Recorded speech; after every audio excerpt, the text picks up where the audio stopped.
ስንቶቻችሁ ናችሁ እስኪ እንትን ይሄ በተለይ ሴቶች ይሄ በአንገታችሁና እንደዚህ በቃ በትከሻችሁ ስር አንገታችሁት አንጠልጥላችሁት የምትሄዱት ቦርሳ ውስጡ ምንድን ነው ያለው?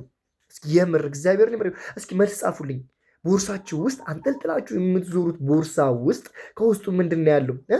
አብዛኞቻችሁ በሚባል ደረጃ ባዶ ቦርሳ ነው አንጠልጥለን የምንዞረው። ቦርሳው ሲሰራ ድርጅቱ ፋብሪካው ነፋ አድርጎ ውስጡ ብዙ ነገር እንደያዘ አድርጎ ስለሚሰራው በቃ በውስጡ በቦርሳ ውስጥ ብዙ ነገር ይዛቸዋል ምናምን እናስባለን። እኛም ወንዶች እንደዛ ነው የምንጠረጥረው። ሲቀጥል ደግሞ ዞር ብለን ወንዶችን ስንመለከት የወንድ የኋላ ኪስ ስንመለከት ደግሞ እቺ ድሮ ፋሽን ነበረች። እኔም በሰዓቱ ገዝቻት ነበረ። ዋሌት የሌለው ወንድ ልጅ እንደውም ፋራ ነው። በዛ ጊዜ የሆነ ሰዓት ላይ ዋሌት በኪሱ የሌለው ወንድ ልጅ ፋራ ነው። ነገር ግን ዋሌት ውስጥ ምንድን ነው ያለው ነው ዋናው ጥያቄ። ዋሌት ውስጥ ምንድን ነው ያለው? እኔ አስታውሳለሁ በአብዛኛው ሰው ዋሌት ውስጥ የነበረው ምንድን ነው ካላችሁኝ ፖስቸር ታውቃላችሁ? የነ ሻሩክ ካን የነ ሃርቲክ ምናምን።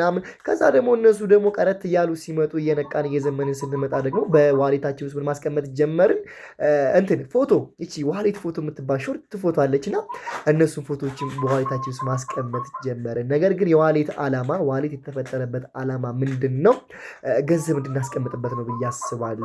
ገንዘቦቹን ማለት በረጅሙ ሳናጣጥፍ ሳንሰባብር ቀጥ አድርገን የምናስቀምጥበት ፕላትፎርም ነው ብዬ አምን ነበርና ወንድ ልጅ በቃ አለው የሚባለው ያኔ ዋሌት ነው። ዋሌቱ ደግሞ ባዶ ወረቀት ነው ያለበት። ሴት ልጅ ማላ ከተባለ የሆነች ከቤት ወጣ አንጠልጥላ የምትወጣው ቦርሳ አለ አይደለ?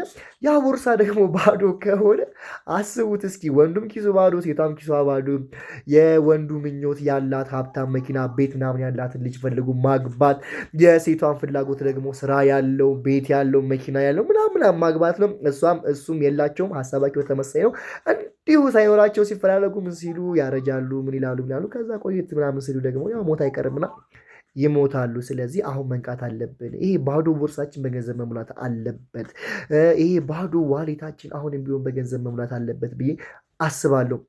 እና አሁንም ስራ ያላችሁ ተጨማሪ ገቢ ማግኘት አለባችሁ። ስራ የላችሁ ደግሞ ኑ አብረን እንስራ፣ አብረን እንደግ፣ አብረን እንለወጥ እላችኋለሁ። ባዮ ላይ ባለው ስልክ ቁጥር ደውሉልኝ። 098310 0940 ብላችሁ ደውሉኝ። እኔ አስቻለው ጌታሁን እባላለሁ። አስቹ ነኝ፣ ሌላ ሰው ናም አይደለም። አስቻለው ጌታሁን ብርሌ የሚባል ሰው ነኝ። እንደናንተ ወጣት ነኝ፣ እንደናንተ እጅ እግር አለኝ፣ እንደናንተ አይምሮ አለኝ፣ እንደናንተ የመስራት ፍላጎት አለኝ። ፍላጎት ብቻ አይደለም ስራ መስራት ጀምሬያለሁ። የለውጥ መንገድ ላይ ነኝ። እየሞከርኩ ነው። ከብዙ ሙከራዎች በኋላ እንደሚሳካልኝ፣ ውጤታማ እንደምሆን፣ ካሰብኩት ቦታ እንደምድረስ፣ የምፈልገውን የተመኘሁትን ነገር እንደማገኝ 101% እርግጠኛ ነኝ። ከመቶ በላይ 101% ሁሉም ነገር ያሰብኩት ነገር እንደሚሳካልኝ እርግጠኛ ነኝ። ምክንያቱም እግዚአብሔርን የያዘ ሰው አይወድም። እኔ በፈጣሪ ትልቅ እምነት አለኝ። የመቻችሁ መልካም ቀን።